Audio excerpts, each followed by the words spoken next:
दोस्तों, हम लोगों ने पिछले क्लास में लूसेंट जीके जीएस के साइंस एंड टेक्नोलॉजी वाले पार्ट में पार्ट 1 पढ़े थे। जो लूसेंट में दिया गया है साइंस एंड टेक्नोलॉजी वाला पार्ट, उसमें पूरे डिटेल के साथ हम लोग पढ़े थे। उसी को आज हम लोग कंटिन्यू करते हुए आज पार्ट 2 हम लोग आगे पढ़ेंगे। तो इस क्लास के अंदर आप लूसेंट के माध्यम से किसी भी प्रकार की कॉम्पिटिटिव एग्जाम्स की तैयारी करना चाहते हैं तो निश्चित रूप से हमारे चैनल पर लगातार बने रहिए। हम आप लोगों को पूरे लूसेंट का निचोड़ बताने वाले हैं। तो दोस्तों, इस क्लास को शुरू करते हैं, अंत तक जरूर जुड़े रहिएगा। देखिए क्वेश्चन क्या है। भारत के परमाणु विद्युत गृह, भारत के परमाणु विद्युत गृह के बारे में जानते हैं। परमाणु विद्युत उत्पादन के प्रबंधन के लिए 1987 ईस्वी में भारतीय परमाणु विद्युत निगम लिमिटेड की स्थापना की गई। तो यहाँ पर एक बेहद इंपॉर्टेंट क्वेश्चन बना, भारतीय परमाणु विद्युत निगम लिमिटेड की स्थापना कब किया गया? तो 1987 ईस्वी में किया गया था। आगे है परमाणु तारापुर परमाणु विद्युत गृह संयुक्त राज्य अमेरिका की सहायता से स्थापित भारत का पहला परमाणु विद्युत संयंत्र है। यह अमेरिका से आयातित व संवर्धित यूरेनियम के ईंधन के रूप में प्रयोग होता है। इस विद्युत गृह के लिए आवेश अंतिम समय तक संयुक्त राज्य अमेरिका के द्वारा पूर्ति की जाती है। तो यहाँ ये भी इम्पोर्टेंट है। भारत में स्थापित पहला परमाणु विद्युत गृह कहाँ पर स्थापित किया गया? तारापुर। और ये तारापुर कहाँ पर है? महाराष्ट्र के अंदर।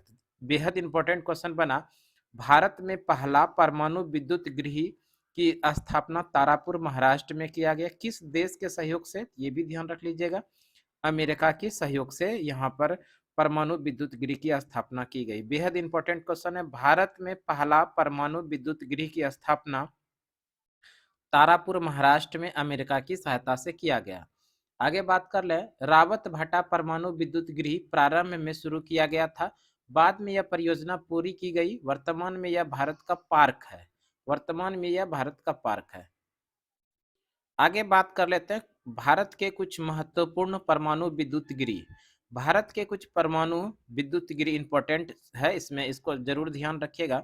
सबसे पहले जान लेते हैं तारापुर परमाणु विद्युत गृह, ये कहाँ पर है? महाराष्ट्र के अंदर है। और इसका स्थापना 1972 ईस्वी में किया गया। ये भारत का पहला परमाणु शक्ति गृह है। परमाणु विद्युत गृह पहला कौन सा है? तारापुर। और इसी तारापुर परमाणु विद्युत गृह की स्थापना अमेरिका द्वारा सर्वप्रथम भारत में किया गया था। कब? 1972 में। आगे बात कर ले राजस्थान परमाणु विद्युत गृह। राजस्थान परमाणु विद्युत गृह, इसी को रावत भाटा के नाम से भी जानते हैं। कई बार एग्जाम में पूछा गया रावत भाटा परमाणु विद्युत गृह किस राज्य के अंदर है? तो ध्यान रखिएगा ये राजस्थान के अंदर है। और इसका स्थापना भी 1972 ईस्वी में किया गया था। मद्रास परमाणु विद्युत गृह, मद्रास परमाणु विद्युत गृह, इसको कलपक्कम के नाम से जानते हैं। और ये कलपक्कम परमाणु विद्युत गृह कहाँ पर है? तमिलनाडु के अंदर है। इसका स्थापना 1983 ईस्वी में हुआ है। नरौरा परमाणु विद्युत गृह, नरौरा परमाणु विद्युत गृह, इसकी स्थापना बुलंदशहर उत्तर प्रदेश में किया गया है 1991 ईस्वी में। ये ध्यान रखिएगा, नरौरा परमाणु विद्युत गृह कई बार एग्जाम में आ चुका है कि इसका ये किस राज्य के अंदर? तो ध्यान रखिएगा ये उत्तर प्रदेश के अंदर है, जिसकी स्थापना 1991 में किया गया है। आगे है काकरापारा परमाणु विद्युत गृह। काकरापारा परमाणु विद्युत गृह जो सूरत के अंदर है, सूरत गुजरात के अंदर है, जिसकी स्थापना 1993 ईस्वी में किया गया है। काकरापारा परमाणु विद्युत गृह कहाँ पर है? गुजरात के सूरत में स्थापना हुआ है 1993 में। आगे है कैगा परमाणु विद्युत गृह, यही ये भी प्रश्न कई बार एग्जाम में आया हुआ है। कैगा परमाणु विद्युत गृह किस राज्य के अंदर? तो ध्यान रखिएगा कर्नाटक राज्य के अंदर है। कब स्थापना हुआ है? 1999 ईस्वी में इसका स्थापना हुआ है। काकरापारा परमाणु विद्युत गृह ये सूरत के अंदर है। राजस्थान परमाणु विद्युत गृह ये रावत भाटा राजस्थान के अंदर है। कुंडनकुलम ये कन्याकुमारी तमिलनाडु के अंदर। तो इस तरह से ध्यान रखिएगा, कलपक्कम परमाणु शक्ति गृह और कन्याकुमारी यानी कि कुंडलकुलम और कलपक्कम, ये दोनों कहाँ पर है? तमिलनाडु के अंदर है। आगे बात कर लेते हैं तारापुर परमाणु विद्युत गृह, ये भी महाराष्ट्र के अंदर है। राजस्थान परमाणु विद्युत गृह ये रावत भाटा राजस्थान के अंदर है। विश्व का पहला परमाणु बिजली घर रूस में स्थापित किया गया था, दूसरा यूएसए के अंदर। ये इंपॉर्टेंट है, ध्यान रखिएगा। विश्व में पहला परमाणु बिजली घर कहाँ स्थापित किया गया है? रूस के अंदर, जबकि दूसरा स्थान पर यूएसए अमेरिका है। बेहद इंपॉर्टेंट क्वेश्चन है। विश्व में पहला देश जहां पर परमाणु बिजली घर स्थापित किया गया वो रूस है और दूसरे स्थान पर अमेरिका है। अब हम लोग पढ़ लेते हैं भारतीय रक्षा प्रौद्योगिकी। भारतीय रक्षा प्रौद्योगिकी के अंदर भी बहुत इंपॉर्टेंट सब क्वेश्चन बनेगा, उसको जान लेते हैं। रक्षा क्षेत्र में अनुसंधान व विकास के लिए रक्षा अनुसंधान एवं विकास संगठन की स्थापना 1958 ईस्वी में की गई। इस समय इसे कुछ अन्य प्रौद्योगिकी संस्थानों के साथ मिलाकर स्थापित किया गया था। बेहद इंपॉर्टेंट का क्वेश्चन है, ध्यान रखिएगा। डीआरडीओ इसी को कहा जाता है। रक्षा अनुसंधान एवं विकास संगठन की स्थापना 1958 ईस्वी में किया गया था। इस समय कुछ अन्य प्रौद्योगिकीय संस्थानों के साथ मिलाकर इसकी स्थापना किया गया था। 1980 ईस्वी में स्वतंत्र रक्षा अनुसंधान एवं विकास विभाग को गठित कर दिया गया।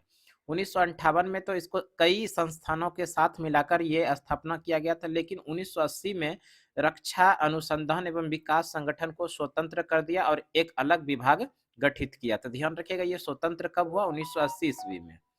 आगे हम लोग बात कर लेते हैं। रक्षा अनुसंधान एवं विकास संगठन के प्रमुख एवं महानिदेशक रक्षा मंत्री के वैज्ञानिक सलाहकार होते हैं। रक्षा मंत्री के वैज्ञानिक सलाहकार होते हैं। इस संगठन का मुख्यालय नई दिल्ली में स्थित है। बेहद इंपॉर्टेंट है। डीआरडीओ रक्षा अनुसंधान एवं विकास संगठन, इसका स्थापना 1958 ईस्वी में हुआ और ये स्वतंत्र रूप से काम करना शुरू किया 1980 के अंदर। ये किस मंत्रालय के अंदर आता है? ये भी कई बार परीक्षा में पूछा गया। रक्षा मंत्रालय के अंदर ये आता है और रक्षा मंत्री के वैज्ञानिक सलाहकार जो होते हैं वही डीआरडीओ के महानिदेशक भी होते हैं। और डीआरडीओ का हेडक्वार्टर कहाँ पर होता है? नई दिल्ली के अंदर। आगे बात कर ले। रक्षा उत्पादन विभाग एवं रक्षा आपूर्ति विभाग का 1984 ईस्वी में विलय करके रक्षा उत्पादन एवं आपूर्ति विभाग की स्थापना की गई। आगे हम लोग बात कर लें भारतीय प्रक्षेपास्त्र कार्यक्रम। भारत के तत्कालीन प्रधानमंत्री श्रीमती इंदिरा गांधी ने जुलाई 1983 में समेकित निर्देशित प्रक्षेपास्त्र विकास कार्यक्रम की नींव रखी। इस कार्यक्रम के संचालन का दायित्व रक्षा अनुसंधान एवं विकास संगठन यानी डीआरडीओ को सौंपा गया। इस कार्यक्रम के अंतर्गत विकसित प्रक्षेपास्त्रों को संक्षिप्त विवरण इस प्रकार से नीचे दिया गया है। पृथ्वी नंबर 1 में है पृथ्वी। यह जमीन से जमीन पर मार करने वाला कम दूरी का बैलिस्टिक प्रक्षेपास्त्र है। पृथ्वी प्रक्षेपास्त्र का प्रथम परीक्षण फरवरी 1988 में चांदीपुर अंतरिम परीक्षण केंद्र से किया गया। पृथ्वी का न्यूनतम मारक क्षमता 40 किलोमीटर तथा अधिकतम मारक क्षमता 250 किलोमीटर है। पृथ्वी जो है जमीन से जमीन पर मार करने वाला कम दूरी का बैलिस्टिक प्रक्षेपास्त्र है। इंपॉर्टेंट है। पृथ्वी प्रक्षेपास्त्र का प्रथम परीक्षण 1988 ईस्वी में किया गया और इसकी जो मारक क्षमता है वो न्यूनतम है 40 किलोमीटर तथा अधिकतम है 250 किलोमीटर। आगे बात कर ले त्रिशूल। यह कम दूरी का जमीन से हवा में मार करने वाला प्रक्षेपास्त्र है। इसकी मारक क्षमता 500 मीटर से 9 किलोमीटर तक है। यह मैक 2 की गति से निशाने को भेद सकता है। तो ध्यान रखिएगा, त्रिशूल जो है जमीन से हवा में मार करने वाला प्रक्षेपास्त्र है। इसकी मारक क्षमता 500 मीटर से 9 किलोमीटर तक है। यह मैक 2 की गति से निशाने को भेद सकता है। आगे बात कर ले आकाश। नंबर 3 में है आकाश। यह जमीन से हवा में मार करने वाला मध्यम दूरी का बहुलक्षीय प्रक्षेपास्त्र है। इसकी मारक क्षमता लगभग 25 किलोमीटर है। आकाश पहली ऐसी भारतीय प्रक्षेपास्त्र है जिसके प्रणोदक में रामजेट सिद्धांतों का प्रयोग किया गया है। इसकी तकनीक को दृष्टिगत रखते हुए इसकी तुलना अमेरिका के पेट्रियाट मिसाइल से की जा सकती है। यह परंपरागत एवं परमाणु आयुध को ढोने की क्षमता रखता है तथा इसे मोबाइल लॉन्चर से भी छोड़ा जा सकता है। आगे बात कर रहे हैं अग्नि की बात करते हैं। अग्नि श्रेणी में 5 प्रक्षेपास्त्र है। अग्नि श्रेणी में कितने प्रक्षेपास्त्र है? ध्यान रखिएगा, अग्नि श्रेणी में 5 प्रक्षेपास्त्र है। अग्नि 1, अग्नि 2, अग्नि 3, अग्नि 4 एवं अग्नि 5। अग्नि जमीन से जमीन पर मार करने वाले मध्यम दूरी के बैलिस्टिक मिसाइल है। अग्नि जो है जमीन से जमीन पर मार करने वाला मध्यम दूरी का बैलिस्टिक मिसाइल है। अग्नि 3 का मारक क्षमता 3000 किलोमीटर से अधिक है एवं इसे 5000 किलोमीटर तक बढ़ाया जा सकता है। यानी अग्नि 3 का मारक क्षमता 3000 किलोमीटर से अधिक है और इसे 5000 किलोमीटर तक बढ़ाया जा सकता है। पनडुब्बी से छोड़े जाने वाले अग्नि 3 का विकास भी किया जा रहा है। अग्नि 3 का को पाकिस्तान की हल्फ 3 तथा इजराइल के जेरिको 2 की श्रेणी में रखा जा सकता है। अग्नि 3 परंपरागत तथा परमाणु दोनों प्रकार के विस्फोटों को ले जाने की क्षमता रखती है। आगे बात करें, भारत ने 15 नवंबर 2011 ईस्वी को इंटरमीडिएट बैलिस्टिक मिसाइल अग्नि 4 का ओडिशा के व्हीलर द्वीप से सफलतापूर्वक परीक्षण किया। यानी 15 नवंबर 2011 ईस्वी को इंटरमीडिएट बैलिस्टिक मिसाइल अग्नि 4 का ओडिशा के व्हीलर द्वीप, देखिए ओडिशा का जो व्हीलर द्वीप है, इस व्हीलर द्वीप का नाम बदल के कर दिया गया है एपीजे अब्दुल कलाम द्वीप। एपीजे अब्दुल कलाम द्वीप, ध्यान रखिएगा, व्हीलर द्वीप का नया नाम हो गया एपीजे अब्दुल कलाम द्वीप। ये उड़ीसा के अंदर है। यहीं से सफलतापूर्वक परीक्षण किया था अग्नि 4 का।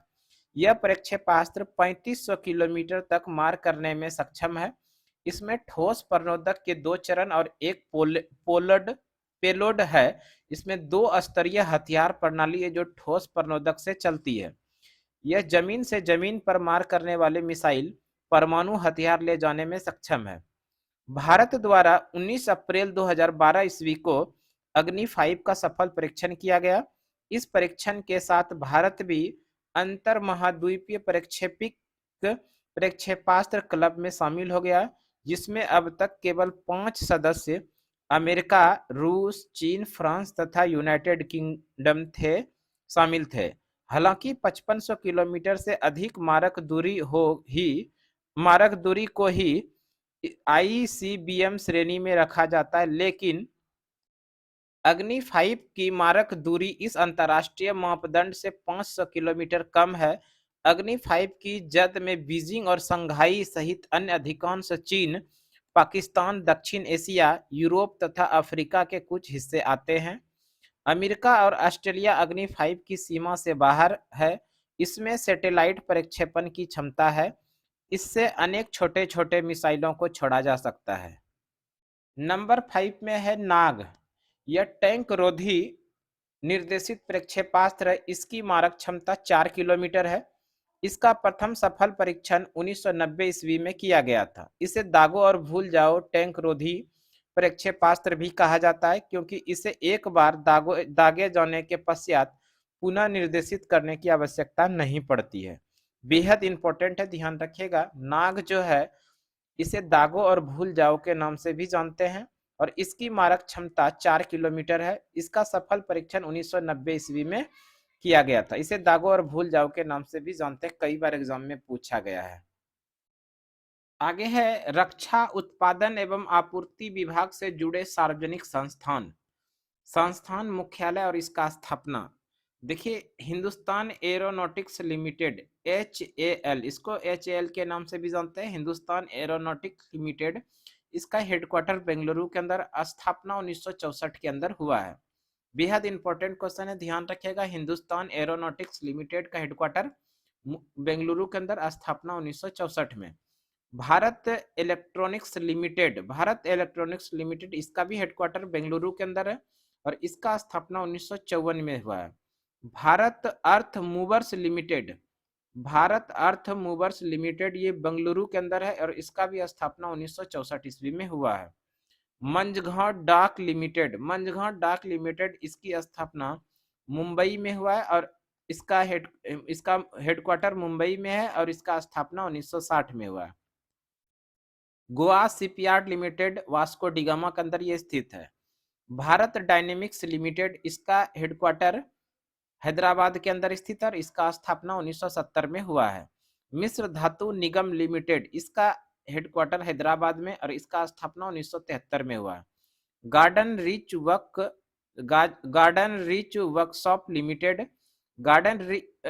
वर्कशॉप लिमिटेड का हेडक्वार्टर कोलकाता के अंदर स्थित है और इसका स्थापना 1934 में हुआ है।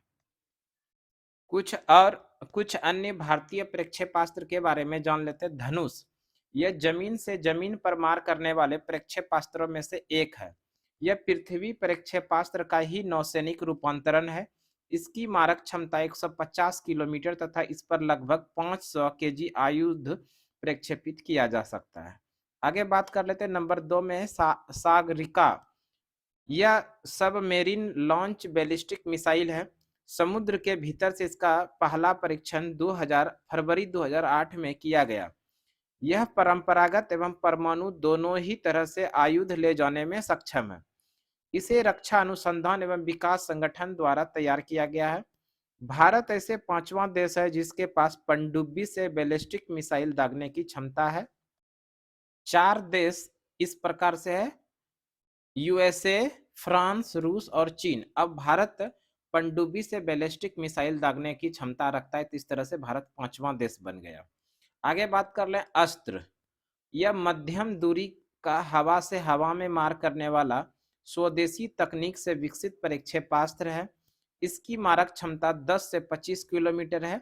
यह भारत का प्रथम हवा से हवा में मार करने वाला प्रक्षेपास्त्र। बेहद इंपॉर्टेंट क्वेश्चन है, ध्यान रखिएगा। भारत का प्रथम हवा से हवा में मार करने वाला प्रक्षेपास्त्र अस्त्र है। इंपॉर्टेंट है, ध्यान रखिएगा। भारत का पहला हवा से हवा में मार करने वाला प्रक्षेपास्त्र अस्त्र है। आगे बात कर लेते हैं ब्रह्मोस। यह भारत एवं रूस की संयुक्त परियोजना के तहत विकसित किया जाने वाला प्रक्षेपास्त्र है। इसका नाम ब्रह्मोस भारत की नदी ब्रह्मपुत्रा के ब्रह तथा रूस की नदी मस्कवा के मोस से मिलकर बना है। यहाँ समझिए, ब्रह्मोस जो है भारत एवं रूस का संयुक्त परियोजना है। ब्रह्मोस को बनाने में भारत का सहयोग किया है। किस देश ने? तो रूस ने। और भारत का जो ये ब्रह्मोस जो नाम पड़ा है, भारत में बहने वाले ब्रह्मपुत्र नदी के ब्रह्मोस नाम पड़ा है भारत में ब्रह्मपुत्र नदी के ब्रह तथा रूस में बहने वाली नदी मस्कवा के मोस से, दोनों का मिला के नाम पड़ा है ब्रह्मोस। यह सतह से सतह पर मार करने वाला मध्यम दूरी का सुपरसोनिक क्रूज मिसाइल है। इसका प्रथम सफल परीक्षण जून 2001 ईस्वी में किया गया था। इसका तीसरा सफल परीक्षण मार्च 2009 में किया गया। यह भी दागो और भूल जाओ की पद्धति पर ही विकसित किया गया है। इस क्रूज मिसाइल को जून 2007 में भारतीय थल सेना में सम्मिलित किया गया। लगभग 290 किलोमीटर तक 200 किलोग्राम वजनी परमाणु बम ले जाने में सक्षम ब्रह्मोस ध्वनि की लगभग 3 गुना तेज से चलती है। प्रद्युमन, यह प्रक्षेपास्त्र दुश्मन के प्रक्षेपास्त्र को हवा में बहुत ही कम दूरी पर मार गिराने में सहायक है। यह एक इंटरसेप्टर प्रक्षेपास्त्र है। भारत ने स्वदेश निर्मित एडवांस एयर डिफेंस मिसाइल का परीक्षण ओडिशा के पूर्वी तट पर स्थित एकीकृत परीक्षण रेंज में 6 दिसंबर 2007 को किया। बैलिस्टिक से आशय ऐसे प्रक्षेपण से है जिसमें किसी वस्तु को प्रक्षेपित करने में आवश्यक बल लगाया जाए, किंतु जमीन पर स्थित लक्ष्य पर गिरने के लिए उसे गुरुत्वाकर्षण के सहारे छोड़ दिया जाए। क्रूज मिसाइल इस श्रेणी की मिसाइल अपने लक्ष्य को खोज कर प्रहार करती है। आगे है युद्धक टैंक अर्जुन। इसका विकास रक्षा अनुसंधान एवं विकास संगठन के द्वारा किया गया। यह युद्धक टैंक की गति अधिकतम 70 किलोमीटर प्रति घंटा तक हो सकती है। यानी युद्धक टैंक अर्जुन का जो अधिकतम सीमा है, गति है, 70 किलोमीटर प्रति घंटा तक हो सकती है। यह रात के अंधेरे में भी काम कर सकता है। यह टैंक में लगा एक विशेष प्रकार का फिल्टर जवानों को जहरीली गैस एवं विकिरण प्रभाव से रक्षा करता है। इस फिल्टर का निर्माण बार्क ने किया है। अर्जुन टैंक को विधिवत रूप से भारतीय सेना में शामिल कर लिया गया है। तो अर्जुन टैंक जो है एक प्रकार से इसमें एक प्रकार का फिल्टर लगा और इस फिल्टर के माध्यम से जवानों को अगर जहरीली गैस दिया जाता है तो उसके विकिरण का प्रभाव से रक्षा भी किया जा सकता है। T-90S भीष्म टैंक, इसका निर्माण चेन्नई के समीप अवाडी टैंक कारखाने में किया गया है। यह 4 किलोमीटर के दायरे में प्रक्षेपास्त्र दाग सकता है। यह दुश्मन की प्रक्षेपास्त्र से स्वयं को बचाने की क्षमता रखता है तथा जमीन में बिछाई गई बारूदी सुरंगों से भी अपनी रक्षा करने में रखने की क्षमता रखता है। ध्यान रखिएगा, इंपॉर्टेंट है। बारूदी सुरंगों से भी अपनी रक्षा करने की क्षमता रखता है कौन? भीष्म टैंक। आगे बात कर लेते हैं टैंक लड़ाकू विमान तेजस। यह स्वदेश निर्मित प्रथम हल्का लड़ाकू विमान है। स्वदेश निर्मित प्रथम हल्का लड़ाकू विमान है तेजस। इसका विकास हिंदुस्तान एरोनॉटिक्स लिमिटेड के महत्वपूर्ण भूमिका रही। इसमें अभी GE-404 अमेरिकी कंपनी जनरल इलेक्ट्रॉनिक्स का इंजन लगा है, जिसे भविष्य में स्वदेश निर्मित कावेरी इंजन लगाकर हटाया जाएगा।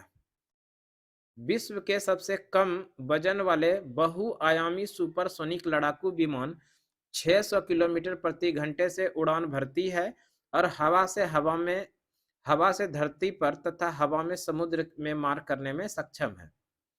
पायलट रहित प्रशिक्षण विमान निशांत। यह स्वदेशी तकनीक से निर्मित पायलट रहित प्रशिक्षण विमान है। इसे जमीन से 160 किलोमीटर के दायरे में नियंत्रित किया जा सकता है। इस विमान का मुख्य उद्देश्य युद्ध क्षेत्र में पर्यवेक्षण और टोह लेने की भूमिकाओं का निर्वाह करना है। पायलट रहित विमान लक्ष्य। इसका विकास रक्षा अनुसंधान एवं विकास संगठन के द्वारा किया गया। इसका उपयोग जमीन से वायु तथा वायु से वायु में मार करने वाले प्रक्षेपास्त्रों से तथा तोपों से निशाना लगाने के लिए प्रशिक्षण देने हेतु एक लक्ष्य के रूप में प्रयोग किया जाता है। यह जेट इंजन से चलता है तथा 10 बार प्रयोग में लाया जा सकता है। 100 किलोमीटर के दायरे में इसे रिमोट से नियंत्रित किया जा सकता है। इसका प्रयोग तीनों सेनाओं द्वारा किया जा रहा है। एडवांस लाइट हेलीकॉप्टर ध्रुव। इसे डीआरडीओ द्वारा विकसित किया गया है। अधिकतम 245 किलोमीटर प्रति घंटे की गति से उड़ान भरने वाला यह हेलीकॉप्टर 4 घंटे तक आकाश में रहकर 800 किलोमीटर की दूरी तय कर सकता है। यह 2 इंजन वाला हेलीकॉप्टर है, जिसमें 2 चालकों सहित 14 व्यक्तियों को ले जाया जा सकता है। ये हेलीकॉप्टर का नाम है, ध्यान रखिएगा, ध्रुव। इसे किसके द्वारा तैयार किया गया है? डीआरडीओ के द्वारा इसको तैयार किया गया है। यह हेलीकॉप्टर आकाश में 4 घंटे तक रह सकता है और 800 किलोमीटर की दूरी तय कर सकता है और इसमें 2 इंजन लगे हुए और इसको एक साथ में 14 व्यक्तियों को ले जाने में सक्षम है। ये आगे बात कर लेते हैं IL-78। यह आसमान में उड़ने के दौरान ही लड़ाकू विमानों में ईंधन भरने वाला प्रथम विमान है। बेहद इंपॉर्टेंट क्वेश्चन है। आसमान में उड़ान के दौरान ही लड़ाकू विमानों में ईंधन भरने वाला प्रथम विमान है, जिसे भारत ने मार्च 2003 में उज्बेकिस्तान से प्राप्त किया है। IL-78 कहां से प्राप्त किया है? उज्बेकिस्तान से 2003 में। इस विमान में 35 टन वैमानिक ईंधन का भंडारण करने की सुविधा है। आगरा के वायु सैनिक अड्डे पर इस विमानों को रखने की विशेष व्यवस्था है। आगे बात कर लेते हैं काली 5000। काली 5000 का विकास बार्क द्वारा किया जा रहा है। यह एक शक्तिशाली बीम अस्त्र है, जिसमें कई गीगावाट शक्ति की माइक्रोवेव तरंगे उत्सर्जित होंगी, जो शत्रु के विमानों एवं प्रक्षेपास्त्रों पर लक्षित करने पर उनकी इलेक्ट्रॉनिक्स प्रणाली और कंप्यूटर चिप्स को समाप्त करके उन्हें ध्वस्त करने में सक्षम होंगी। पिनाका। यह मल्टी बैरल रॉकेट लॉन्चर है। स्वदेशी तकनीक से डीआरडीओ द्वारा विकसित इस रॉकेट प्रक्षेपक को डीआरडीओ पुणे में निर्मित किया गया है। एआरडीओ पुणे, ध्यान रखिएगा। इस रॉकेट का प्रक्षेपण को एआरडीओ पुणे में निर्मित किया गया तथा इसका नाम भगवान शंकर के धनुष पिनाक के नाम पर पिनाका रखा गया है। इसके द्वारा 40 सेकंड में ही 100 केजी वजन के एक के बाद एक 12 रॉकेट प्रक्षेपित किए जा सकते हैं, जो कम से कम 7 और अधिक से अधिक 39 किलोमीटर दूरी तक दुश्मनों के खेमे में तबाही मचा सकते हैं। बेहद इंपॉर्टेंट क्वेश्चन है। पिनाका जो है यह मल्टी बैरल रॉकेट लॉन्चर है। स्वदेश तकनीक से डीआरडीओ द्वारा विकसित इसे रॉकेट प्रक्षेपण को एलआरडीओ पुणे में निर्मित किया गया है। इसका नाम भगवान शंकर के धनुष पिनाक के नाम पर पिनाका रखा गया है। इसके द्वारा मात्र 40 सेकंड में ही 100 केजी के वजन के एक के बाद एक 12 रॉकेट प्रक्षेपित किए जा सकते हैं और ये रॉकेट जो है कम से कम 7 और अधिक से अधिक 39 किलोमीटर तक दूरी तक दुश्मनों के खेमे तक पहुंच सकता है। आगे हम लोग बात कर लेते हैं वैज्ञानिक तथा औद्योगिक अनुसंधान परिषद के अध्यक्ष भारत के प्रधानमंत्री होते हैं। बेहद इंपॉर्टेंट है क्वेश्चन है। वैज्ञानिक तथा औद्योगिक अनुसंधान परिषद के अध्यक्ष देश के प्रधानमंत्री होते हैं और इसकी स्थापना 1942 में हुई थी। इसका मुख्यालय नई दिल्ली के अंदर है। वैज्ञानिक तथा औद्योगिक अनुसंधान परिषद की स्थापना 1942 में और इसका हेडक्वार्टर नई दिल्ली के अंदर है और इसके हेड प्रधानमंत्री होते हैं। आगे है विक्रम साराभाई अंतरिक्ष केंद्र की स्थापना तिरुअनंतपुरम में 1963 ईस्वी में की गई थी। इस स्थान का चुनाव करने का प्रमुख कारण यह है कि यह केंद्र भूचुंबकीय विषुवत रेखा पर स्थित है। तो ध्यान रखिएगा, विक्रम साराभाई अंतरिक्ष केंद्र कहाँ पर है? तिरुअनंतपुरम में, और इसकी स्थापना 1963 ईस्वी में किया गया है। आगे बात कर लें, पृथ्वी पश्चिम से पूर्व की ओर घूर्णन करती है। इसी का लाभ उठाने के लिए कृत्रिम उपग्रहों को पश्चिमी दिशा से पूर्वी दिशा में प्रक्षेपित किए जाते हैं। आगे बात कर लेते हैं, परखनली शिशु के मामले में निषेचन परखनली के अंदर होता है। इसके बाद भ्रूण को माता के गर्भ में रखा जाता है। आगे है 25 जुलाई 1978 ईस्वी को ग्रेट ब्रिटेन में श्रीमती लेस्की ब्राउन ने विश्व में प्रथम परखनली शिशु लुइस ब्राउन को जन्म दिया। भारत में जन्म लेने वाला प्रथम परखनली शिशु विवादित है। डॉक्टर सुभाष मुखोपाध्याय के देखरेख में कानुप्रिया ने प्रथम परखनली बेबी दुर्गा को जन्म 3 अक्टूबर 1978 को दिया, जिसे उस समय स्वीकृति नहीं मिली। 16 अगस्त 1986 को मुंबई के केईएम अस्पताल में इंदिरा हिंदुजा के देखरेख में भारत के दूसरे परखनली शिशु हर्षा का जन्म हुआ। मुखोपाध्याय के साथ हुए विवाद के कारण कुछ रिकॉर्ड हर्षा को भारत का प्रथम परखनली शिशु मानता है। इयान बिलमुट, जो रोजलिंग इंस्टीट्यूट स्कॉटलैंड के वैज्ञानिक ने 5 जुलाई 1996 को सर्वप्रथम एक वयस्क भेड़ से कोशिका लेकर डॉली नामक क्लोन तैयार किया था। ये क्वेश्चन पूछा गया था, डॉली नामक क्लोन, और ये एक प्रकार का डॉली क्या है? क्लोन है। ध्यान रखिए, ये क्या है? भेड़ है। डॉली नामक क्लोन तैयार किया गया था। डॉली क्या है? तो ध्यान रखिएगा, एक भेड़ है। ये एग्जाम में क्वेश्चन पूछा गया है। आगे हम लोग बात कर लेते हैं, 19 दिसंबर 1945 को मुंबई से Tata institute of fundamental research की स्थापना की गई थी। इंपॉर्टेंट है, 19 दिसंबर 1945 को मुंबई से Tata institute of fundamental research की स्थापना की गई। नेशनल स्कूल ऑफ डिजाइन कहाँ पर स्थित है? पुणे में। ये भी ध्यान रखिएगा, नेशनल स्कूल ऑफ डिजाइन का हेडक्वार्टर मुंबई के अंदर है।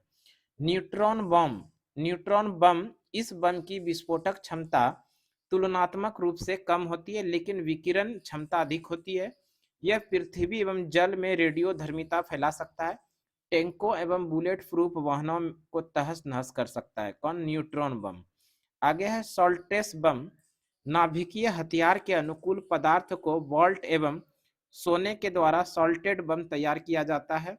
इसकी विशेषता है कि इसके द्वारा अधिक मात्रा में रेडियोधर्मी विकिरण फैलाया जा सकता है। आगे है माइक्रोवेव बम। माइक्रोवेव बम का आविष्कार अमेरिका द्वारा किया गया है। इसके द्वारा इतनी तीव्र शक्ति की ऊर्जा का उत्सर्जन होता है कि शत्रु के इलेक्ट्रॉनिक उपकरण का संचार प्रणाली ध्वस्त हो जाती है। यहाँ तक कि वाहनों की इग्निशन प्रणाली भी इसके द्वारा नष्ट हो सकती है। उल्लेखनीय है कि शत्रु की संचार प्रणाली को ध्वस्त करने वाले इन बमों से कोई जनहानि नहीं होगी। वैक्यूम बम, अमेरिका के रक्षा अनुसंधान वैज्ञानिकों ने ऐसी थर्मोबैरिकी प्रणाली का सफल परीक्षण भी किया है, जिसके द्वारा रासायनिक एवं जैविक शस्त्रों के भंडारों पर अति उच्च तापमान सृजित करके उन्हें बेकार किया जा सकेगा। इस प्रकार की शस्त्र प्रणाली को पहले वैक्यूम बम के नाम से जाना जाता था। आगे है एडमिरल गोरशकोव, एक विमान वाहक पोत है जिसे भारत ने रूस से खरीदा है। यह विमान वाहक पोत विराट का स्थान ग्रहण करेगा। यह हिंद महासागर में भारत की उपस्थिति को मजबूती प्रदान करेगा। आगे इंपॉर्टेंट है, ध्यान रखिएगा इस लाइन को। आईसी चिप्स सिलिकॉन की बनी होती है। इसका निर्माण 1958 ईस्वी में जेएस किल्वी ने किया है। आईसी चिप्स सिलिकॉन का बना होता है और इसका निर्माण 1958 में जेएस किल्वी ने किया है। के कंप्यूटर जापान द्वारा विकसित सर्वाधिक तीव्रता के साथ चलने वाला कंप्यूटर है। इसकी गति 8.3 पेंटाफ्लॉप्स सेकेंड है, प्रति सेकेंड है। 8.3 पेंटाफ्लॉप्स प्रति सेकेंड। आगे है सागा 220, इसरो द्वारा विकसित भारत का सर्वाधिक तेज गति से चलने वाला सुपर कंप्यूटर, जिसे 2 मई 2011 को विक्रम साराभाई अंतरिक्ष केंद्र स्थित सतीश धवन सुपर कंप्यूटिंग प्रयोगशाला में स्थापित किया गया है। देखिए कुछ प्रमुख कंपनी है और वो किस देश का कंपनी है, यानी कि उसका हेडक्वार्टर कहाँ पर है, उसके बारे में जान लेते हैं। सबसे पहले दिया है वोडाफोन। ये वोडाफोन का हेडक्वार्टर का यूनाइटेड किंगडम यूके के अंदर लंदन में है। एडोब ये कैलिफोर्निया की कंपनी है, इसका हेडक्वार्टर भी कैलिफोर्निया में है। सिस्टम ये अमेरिका का इसका हेडक्वार्टर है। सैमसंग ये सियोल दक्षिणी कोरिया का कंपनी है। हेवलेट पैकर्ड पालो ऑल्टो ये अमेरिका की कंपनी। हिटैची चियोडा टोक्यो का है ये कंपनी। आईबीएम अरमान का ये अमेरिका की कंपनी है। सोनी मिनांटो ये जापान की कंपनी है। सोनी तोशिबा ये मिनांटो ये भी जापान का ही है। माइक्रोसॉफ्ट ये डायमंड अमेरिका का कंपनी है। एप्पल इंक ये कुपरटिनो अमेरिका का ही कंपनी है। कैनन इंक ये ओताकू जापान का कंपनी है। इंटेल सेंटा क्लारा अमेरिका की कंपनी है। फुजू फिल्म टोक्यो जापान की ये कंपनी है। कोडक रोचेस्टर अमेरिका में इसका हेडक्वार्टर है। मित्सुबिशी टोक्यो जापान के अंदर इसका हेडक्वार्टर है। आगे बात कर ले तोशिबा ये मिनांटो जापान का कंपनी है। पेनासोनिक ये कार्डोमा जापान का ही है। डेल राउंड रॉक ये अमेरिका की कंपनी है। वॉलमार्ट ये अमेरिका की कंपनी है। नोकिया ये ध्यान रखिएगा फिनलैंड का कंपनी, कई बार ये पूछा गया नोकिया किस देश की कंपनी है, तो फिनलैंड का है। इसिपू भी याद रखिएगा। आगे गूगल माउंटेन व्यू ये अमेरिका की कंपनी है। याहू सनीवेल ये अमेरिका की कंपनी है। असेर इंक न्यू ताइपेई ताइवान का है। फिलिप्स भी कई बार पूछा गया। एम्स्टर्डम ये नीदरलैंड का है। लेनोवो ये बीजिंग चीन का है। तो इस तरह से कुछ प्रमुख कंपनी और उसका हेडक्वार्टर यानी वो किस देश से संबंधित है उसके बारे में जान ली। आगे भी देख लेते हैं। कोरोनोग्राफ अंतरिक्ष में उठने वाले तूफानों की पूर्व जानकारी उपलब्ध कराने वाला उपकरण कोरोनोग्राफ कहलाता है। इस उपकरण की सहायता से सूर्य में 9 बड़े तूफानों का पता लगाया गया है, जिन्हें कोरोनल मास इंजेक्शन कहा जाता है। यानी कोरोनोग्राफ का मुख्य रूप से अंतरिक्ष में उठने वाले तूफानों के पूर्व जानकारी उपलब्ध कराना ही कोरोनोग्राफ कहलाता है। इस उपकरण की सहायता से सूर्य में 9 बड़े तूफानों का पता लगाया गया है। आगे बात कर लेते हैं पॉलीग्राफ। झूठ पकड़ने वाली मशीन को पॉलीग्राफ कहते हैं। यह मशीन शरीर में होने वाली 4 भौतिक गतिविधियों को एक साथ ग्राफिक्स तैयार करता है। यह मशीन इस सिद्धांत पर आधारित है कि मनुष्य के दिमाग में जो कुछ होता है उसका प्रभाव भौतिक गतिविधियों पर अवश्य पड़ता है। तो इस तरह से बेहद इंपॉर्टेंट है। झूठ पकड़ने वाली मशीन को क्या नाम है? पॉलीग्राफ है। आगे है फैक्स। इसका पूरा नाम फॉर अवे जेरोक्स है। इससे एक स्थान से दूसरे स्थान तक जेरोक्स कॉपी भेजा जा सकता है, यानी फोटो कॉपी के माध्यम से एक स्थान से दूसरे स्थान तक हम लोग भेज सकते हैं जेरोक्स फैक्स के माध्यम से। रेवा भारत की प्रथम बैटरी से चलने वाली कार है। ध्यान रखिएगा रेवा जो है भारत की प्रथम बैटरी से चलने वाली कार का नाम है रेवा। आगे बात कर लेते हैं रीएजेंट। यह एक प्रकार का रसायन है जिसका उपयोग दूध में मिलावट का पता लगाने हेतु किया जाता है। इस रसायन की एक बूंद का प्रयोग करके मात्र कुछ सेकंड में ही पता चल जाता है कि दूध प्राकृतिक अथवा सिंथेटिक। यानी कि रीजेंट के द्वारा एक प्रकार से दूध की शुद्धता भी हम लोग जांच सकते हैं। वैसे शुद्ध दूध की शुद्धता जांचने के लिए एक लेक्टोमीटर यंत्र भी प्रयोग किया जाता है। इसके साथ साथ में इसको भी ध्यान रखिएगा रीएजेंट यह एक प्रकार का रसायन है जिसका उपयोग, वो तो यंत्र लेक्टोमीटर यंत्र है, जबकि रीएजेंट जो एक प्रकार का रसायन है इसका उपयोग दूध में मिलावटी का पता लगाने के लिए किया जाता है। सीडी स्ट्रिप यह सरसों के तेल में बटर येलो की मिलावट की जांच के लिए विकसित एक तकनीक है। ध्यान रखिएगा सीडी स्ट्रिप के द्वारा सरसों के तेल में बटर येलो की मिलावट की जांच के लिए किया जाता है। आगे बात कर लेते हैं सार्स। रहस्यमय निमोनिया के रूप में चर्चित घातक बीमारी सार्स यानी सीवियर एक्यूट रिस्पेंसरी सिंड्रोम के विषाणु का पैरामिक्सोवायरस के रूप में चिन्हित किया गया है। जो कोरोना वायरस परिवार से संबंधित है। इसके रोगी में निमोनिया जैसे लक्षण दिखाई देते हैं, लगातार खांसी आने और सांस में तकलीफ बने रहने के कारण रोगी की मृत्यु तक हो जाती है। आगे है नेविरेपिन। वैज्ञानिकों ने एड्स ग्रस्त महिलाओं के गर्भस्थ शिशु को इस जानलेवा बीमारी से सुरक्षित रखने के लिए एक सस्ती दवा नेविरेपिन नेविरेपिन का विकास किया है। यह दवा की मात्रा 2 खुराक से ही प्रति वर्ष लाखों शिशुओं को एड्स बीमारी से बचाया जा सकता है। शिशु को यह दवा 18 माह की आयु तक दी जा सकती है। अमेरिकी बहुराष्ट्रीय कंपनी मोनोसांटो ने कृषि जगत में विकास के लिए कीट प्रतिरोधी क्षमता वाले कपास का बीज तैयार किया है। उससे बेसिलस थुरिजिएनिसिस जीवाणु को जिसके इसके लिए कपास में आंतरित किया है। इस बायोटेक्नोलॉजिकल रिसर्च की मदद से आलू, टमाटर तथा सरसों के कीट प्रतिरोधी बीज तैयार कर लिए गए हैं।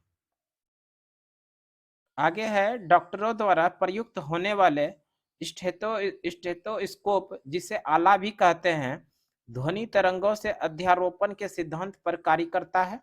यह यंत्र के माध्यम से डॉक्टर हृदय तथा फेफड़ों के रोगी की पहचान करते हैं। आगे है ऑप्टिकल फाइबर, प्रकाशीय तंतु। पूर्ण आंतरिक परावर्तन के सिद्धांत पर आधारित एक ऐसी युक्ति है जिसके द्वारा प्रकाश के सिग्नल को इसकी तीव्रता में बिना क्षय हुए एक स्थान से दूसरे स्थान तक स्थानांतरित किया जा सकता है। ऑप्टिकल फाइबर क्वार्ट्ज कांच के बहुत लंबे तथा पतले हजारों रेशों से मिलकर बना होता है। प्रत्येक रेशे की मोटाई 10⁻⁻⁴ सेंटीमीटर होती है। आगे है रेफ्रिजरेटर में खाद्य पदार्थ यानी ताजा रखने हेतु सुरक्षित तापमान 4 डिग्री सेंटीग्रेड इंपॉर्टेंट है, ध्यान रखिएगा। रेफ्रिजरेटर में खाना यानी कोई खाद्य पदार्थ को ताजा रखने के लिए कितना डिग्री तापमान चाहिए? 4 डिग्री सेंटीग्रेड तापमान चाहिए। आगे है अमेरिका के एक एफ लीवी ने रेडियो कार्बन प्रणाली के आविष्कार का श्रेय है, जिसने सर्वप्रथम 1949 में कार्बन पर आधारित तिथियों का निर्धारण की विधि की घोषणा की थी। रेडियो कार्बन का अर्थ होता है कार्बन 14 विघटित प्रक्रिया का संबंध है। वीएस लीवी देव के द्वारा ही कार्बन 14 विधि का खोज किया है। ये अमेरिका के एक प्रसिद्ध वैज्ञानिक थे। आगे है व्यक्तियों की जेनेटिक स्तर पर पहचान में इस्तेमाल तकनीक को ही एन फिंगरप्रिंट अथवा डीएनए प्रोफाइलिंग कहते हैं। डीएनए प्रोफाइलिंग टेक्नोलॉजी से जले हुए अथवा पहचान में न आने वाले मृत शरीरों की पहचान की जा सकती है। डीएनए प्रोफाइलिंग के लिए मुख्य रूप से जैविकीय नमूने की जरूरत पड़ती है। जैविकीय नमूने में खून के धब्बे, जड़ सहित बाल का टुकड़ा, वीर्य, त्वचा, कोशिकाएं, मुंह पर रखा कपड़ा, अस्थि मज्जा अथवा किसी उत्तक की कोशिकाएं शामिल की जा सकती है। ज्ञातव्य हो कि डीएनए फिंगरप्रिंट का विकास सबसे पहली बार 1984 में ब्रिटिश वैज्ञानिक यालेक जेफरी ने किया था। इंपॉर्टेंट है, ध्यान रखिएगा। फिंगरप्रिंट का विकास सबसे पहली बार 1984 में ब्रिटिश वैज्ञानिक यालेक जेफरी ने किया था। आगे रडार का प्रयोग रेडियो तरंगों द्वारा वस्तुओं की उपस्थिति और स्थिति ज्ञात करने के लिए किया जाता है। इसके द्वारा यह भी पता लगाया जा सकता है कि वायुयान की गति तथा दिशा की क्या स्थिति है। ध्यान रखिएगा, वायुयान की गति तथा दिशा की ज्ञात करने के लिए रडार का प्रयोग किया जाता है, जबकि वायुयान की ऊंचाई मापने के लिए अल्टीमीटर का प्रयोग किया जाता है। आगे है विश्व का प्रथम ताप उष्मीय विलवनीकरण संयंत्र भारत के लक्षद्वीप की राजधानी कवारत्ती में स्थापित किया गया है। यह प्रतिदिन 1 लाख लीटर लवण जल का उत्पादन करेगा। आगे है भारत के गुजरात में स्थित चरंका सौर पार्क अमेरिका के बाद दुनिया का दूसरा सबसे बड़ा फोटोवोल्टिक पावर स्टेशन है। आगे है सौर तालाब परियोजना भुज गुजरात में स्थापित किया गया है। हरियाणा के ग्वाल पहाड़ी में भारत एवं फ्रांस के सहयोग से सौर ऊर्जा अनुसंधान केंद्र की स्थापना की गई है तथा राजस्थान के जोधपुर जिले में सौर ताप ऊर्जा केंद्र की स्थापना की गई है। ध्यान रखिएगा, सौर ऊर्जा अनुसंधान केंद्र कहाँ पर है? ग्वाल पहाड़ी में, ये हरियाणा के अंदर है। किस देश के सहयोग से? फ्रांस के सहयोग से बनाया गया है। जबकि राजस्थान के जोधपुर जिले में सौर ताप ऊर्जा केंद्र स्थापित किया गया है। आगे है अक्षय ऊर्जा के इस्तेमाल को बढ़ावा देने की ओर कदम बढ़ाते हुए 2 मार्च 18 के प्रारंभ में सौर ऊर्जा से 100% चलने वाला देश का पहला केंद्र शासित प्रदेश बना। गौरतलब है कि दीव, दमन और द्वीप है दोस्तों, ध्यान रखिएगा, द्वीप का क्षेत्रफल लगभग 40 वर्ग किलोमीटर है। जमीन की कमी के बावजूद लगभग 50 एकड़ से भी ज्यादा जमीन पर सोलर पावर प्लांट लगाए गए हैं। ये भी जान लेते हैं, बेहद इंपॉर्टेंट है। कुछ प्रमुख आधुनिक आविष्कार एवं उसके आविष्कारक। एलईडी, निको होलोनियाक, ध्यान रखिएगा, एलईडी किसके आविष्कारक कौन है? निक होलोनियाक। मिशीन गन का आविष्कार है जेम्स पकल। मोबाइल फोन के आविष्कारक है मार्टिन कपूर। जेट इंजन के आविष्कारक हैं फ्रैंक व्हिटले। लेजर का आविष्कारक है टीएच मेनन। परमाणु बम के आविष्कारक है जे रॉबर्ट ओपेनहियर। प्रक्षेपास्त्र के आविष्कारक है वार्नर वॉन ब्राउन। हाइड्रोजन बम के आविष्कारक हैं एडवर्ड टेलर। न्यूट्रॉन बम के आविष्कारक हैं Samuel T Cohen. Electronics computer का आविष्कारक हैं एकर्ट एवं मॉस्ली। आगे है सुपर कंडक्टर के आविष्कारक हैं एच किमरलिंग। टेलीविजन के आविष्कारक है जेएल बेयर्ड। रडार जो नया वाला है यानी आधुनिक है टेलर एवं यंग, इंपॉर्टेंट है, ध्यान रखिएगा।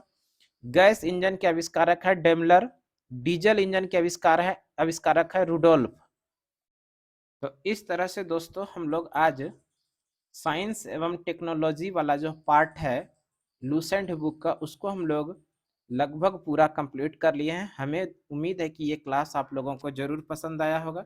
इस तरह का क्लास और पाने के लिए हमारे चैनल पर लगातार जुड़े रहिए और आप अपने दोस्तों को भी शेयर कर लीजिए।